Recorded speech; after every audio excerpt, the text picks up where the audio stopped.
Hello, hello, and welcome. Welcome once again to the Secrets of the High Demand Coach podcast. And I'm here with yet another high demand coach, and that is the one, the only Clifton Savage. Now, Clifton has gained strengths and insights into the universal principles of effective employee engagement and leadership through his diverse background in aerospace, manufacturing, fitness, and construction. Clifton's mission is to empower leaders and their teams to utilize their time, energy, and resources more effectively and dynamically. Through his firm, Service Leaders Society, Clifton focuses on three key areas: optimizing the recruitment and onboarding processes, enhancing or creating training systems or SOPs, and developing employees through leadership and personal development programs. Well, Clifton, I'm excited to have you here. I actually just spent the whole day yesterday helping a team build a performance assessment program, so this feels like perfect timing. I'd love to, before we get into that though, how did you make the leap? How did you go from working in what seems like some larger business environments into this kind of fun, entrepreneurial, fast-paced world and doing the work that you do today? Yeah. Well, thank you, Scott. Yeah, that's a great question. I've had a couple of journeys into entrepreneurship. I actually had a business back in 2016 that I started, ended up selling it in 2018 and went back into working for somebody else. And ultimately that just wasn't a good fit. The work was great, but then you had COVID happened. And just a lot of variables came into play where I'm like, no, I need to go off on my own. That's where the opportunity is. That's where the excitement is. But yeah, I mean, I've been blessed with a lot of great opportunities working for some big companies, working with a couple of startups as well. And so I've had a wide range of experiences of companies that had their stuff together and ones that didn't, and how all of them still had room for improvement. And so that has been, like, to me, the best investment into me to get me to where I'm at today. So yeah, it's been a pretty cool journey. Fantastic. Well, fast forward then to today. What would you say is some of the most meaningful work you're doing for your clients? Oh my gosh. I just got off 2 coaching calls with some of my clients that I'm actually going to be flying out to their facilities on Monday to unveil this big training program that we've been building for their field crews. It's for a roofing company. And so everyone's really been excited about that. They've been buzzing about it for months, and now we finally get to launch it. We've done the soft launch. We've got some test users in there, getting some feedback, tweaking some things. But I'm just excited about unveiling this because it does a couple of things. It almost like what you were saying earlier about my bio, enlightening and empowering the employees. And it's only possible because the leaders care enough to help their employees thrive and to invest the time and the money, but also the energy to build what we're building, right? We've got a big part of it, but they have the industry knowledge. They want to do things their company's way, right? Their best practices. And so we're collaborating on that, and it's finally come to fruition. And so we've got this big unveil on Monday. And so I'm really excited about that because it's going to give the employees opportunities to grow, to learn new skills, to learn new personal skills and technical skills, to advance themselves in the company, or hopefully just advance themselves in life and how they deal with themselves, you know, when they do make more money or have more time on their hands. Yeah. So there are very few, and I think that's generous because I haven't met one, but maybe you have, but there are very few founders who go out and start a roofing company or a contracting business or any kind of business for that matter, who do it so that they can build a performance assessment program, right? They're just dying to build a performance assessment program. In fact, now I found that, in a moment of honesty, most of them, at least on the front end, will say, I hate that kind of stuff. I actually got out of the big business world to escape really bad performance assessment programs. Yeah. And the founder yesterday, who was, to his credit, totally bought in, but he said, hey, I'm gonna be honest with you, this is a real challenge for me. I've always thought this stuff was bureaucratic BS and a big waste of time. So someone says that to you, how would you respond?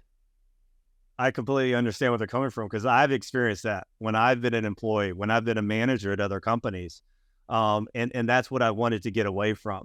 That's why I wanted to create something that's truly valuable to the employees, right? It's tantalizing enough for them to want to put in the time and the effort to take these trainings, to advance themselves.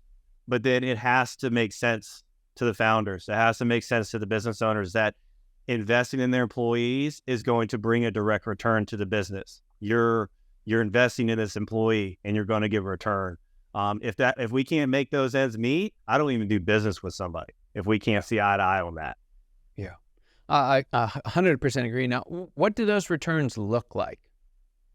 So the biggest returns are skills advancements. So someone that can do a job better, either they're learning new technical skills for their current position, right, and moving up in that level, either adding personal management skills, communication skills, project management skills, so they can be more of a leader on the team. So their supervisor, their foreman, their manager doesn't have to manage them as much.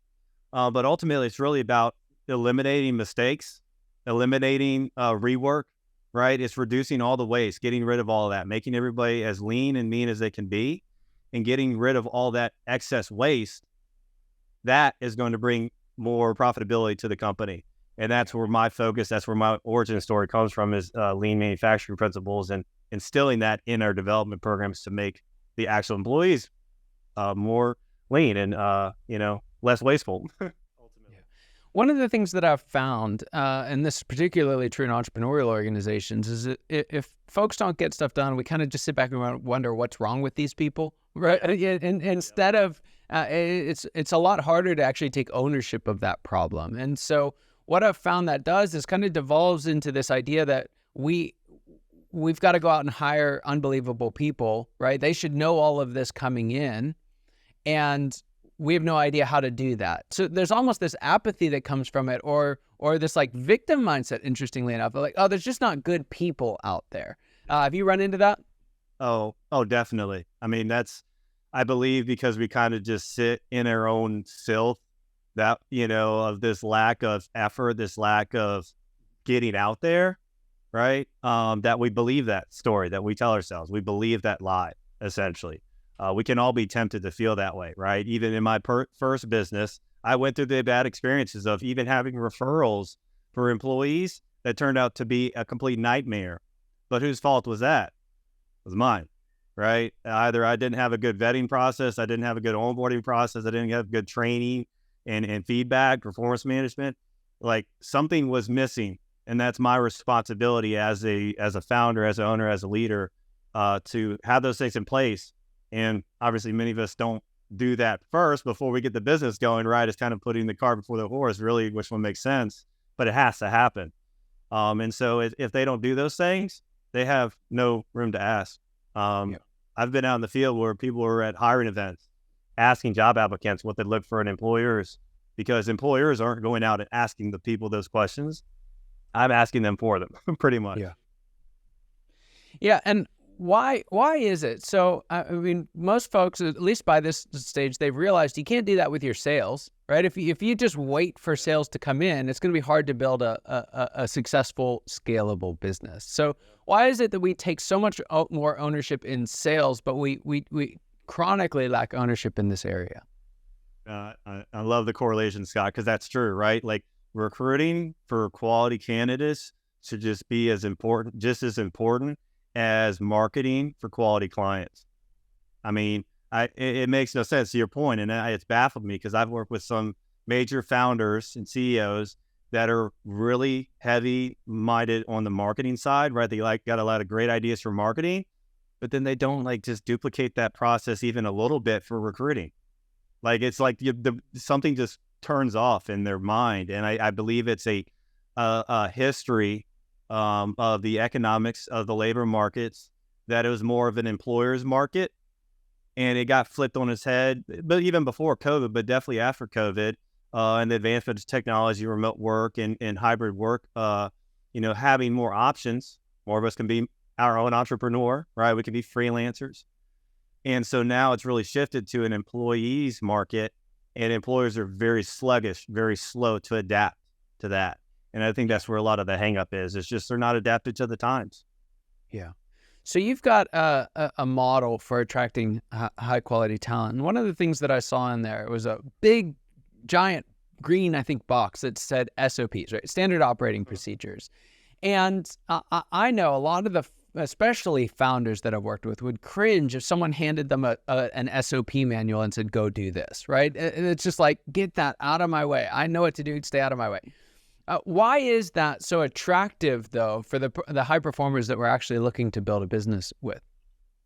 Well, it gives them that confidence. So I literally just got off a call with a client, and he's a director over a service department, right, of this roofing company. And he said if he were to go look for another company to work for right now himself, he would be looking for the things that we're building right now in their company. Wow. The SOPs, the training, the onboarding. We use the DISC assessment for recruiting purposes, and the verbiage that we put out there. He would look for those things.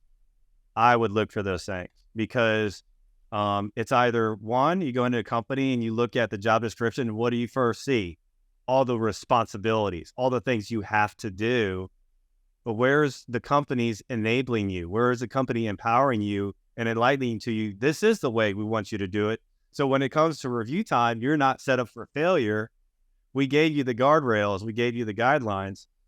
Companies miss that. They don't even share that. They're not even proud about that. And they should be, because that's what would attract the right person. Because now they see, oh, you've given me the roadmap to success. I don't have to blaze this trail myself or hope that I'm not walking through a minefield. It's a night and day difference in the types of people you would attract by promoting that. Yeah. And I think kind of underneath that is an important almost mindset issue, and that is that you're not actually hiring yourself, right? You're not hiring people that are exactly like you.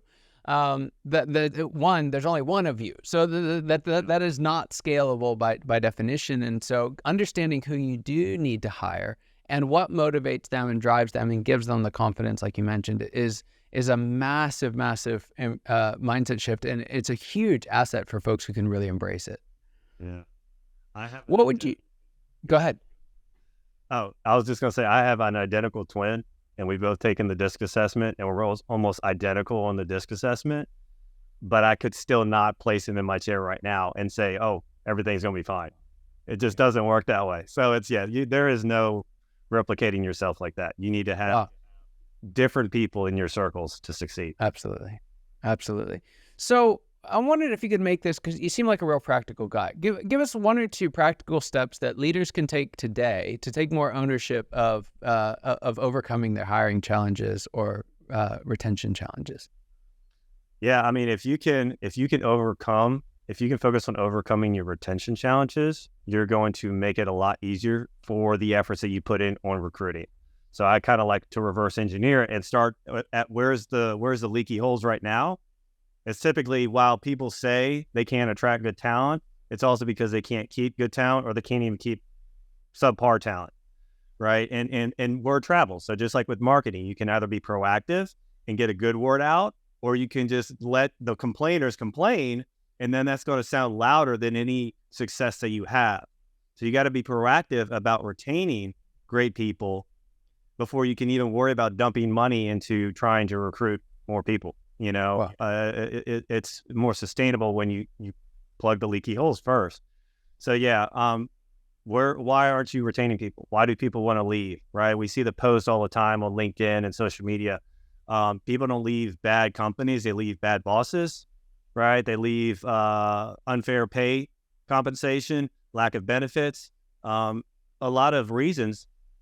You need to find that out. You need to find out why people are leaving authentically. Why are they leaving? And what are they looking for? And fix those things first before you start trying to throw money at anything else. You got to fix those holes. Yeah. So true. So here's a question I ask all my guests, and I'd like to ask it of you. What is the biggest secret that you wish wasn't a secret at all? What's that one thing that you wish everybody watching or listening today knew? Oh, man. If there was something that I wish everybody knew, the biggest secret, I guess I would say, is that about me. So about this, about what we talked about of hiring and performance assessment and building a strong team. Yeah. I mean, I believe the biggest thing is learning to get out of your own way. Like, it is the scariest feeling, right? Because I've been growing my team. We're in a rapid hiring phase, growing phase right now myself, both on fulfillment and the marketing side of things. And we've been growing at a rate that when I was out sick for 2 weeks, nothing stopped in the business. Nothing stopped. And at first I was freaking out. And then I came back and kind of felt kind of worthless. And I was like, wait a minute. No, this is a good thing. But it's scary as hell once you've gone through it.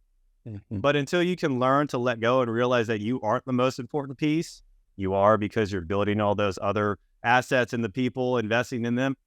Until you do that, you got to stop. You're not the most important piece in the business. And you're going to go through that. And it's going to be scary, but it has to happen for you to grow and for other people to flourish. Yeah.